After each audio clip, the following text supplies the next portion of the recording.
Derrière le casque, Hervé Duché, 46 ans. Il prépare depuis février un diplôme de soudeur reconnu par l'industrie métallurgique. Pendant sa formation, il fera aussi un stage en entreprise qui débouchera peut-être sur un emploi. J'étais conducteur routier avant, j'ai eu un accident de travail qui ne me permet plus d'exercer ma profession. Et donc je voulais me reconvertir et la soudure a toujours été un métier qui m'a attiré.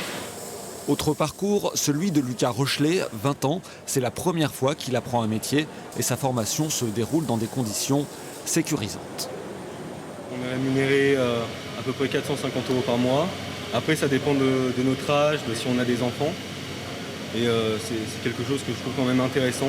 Ça s'appelle l'essence, la voiture, l'assurance.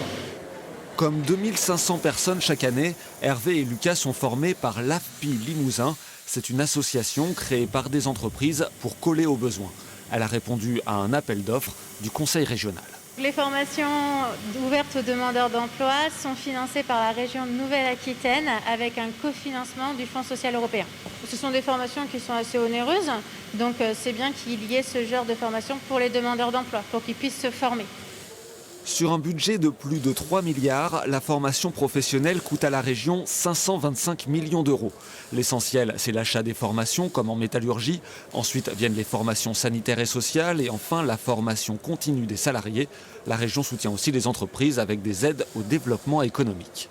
Donc on prépare une note pour refaire le point sur le projet, les modalités de financement. À Limoges, un nouveau campus vient de voir le jour. Ici seront formés des aides-soignants, des ambulanciers ou encore des kinésithérapeutes. Le financement de ces formations est une compétence régionale, mais pas ce chantier à 8 millions d'euros.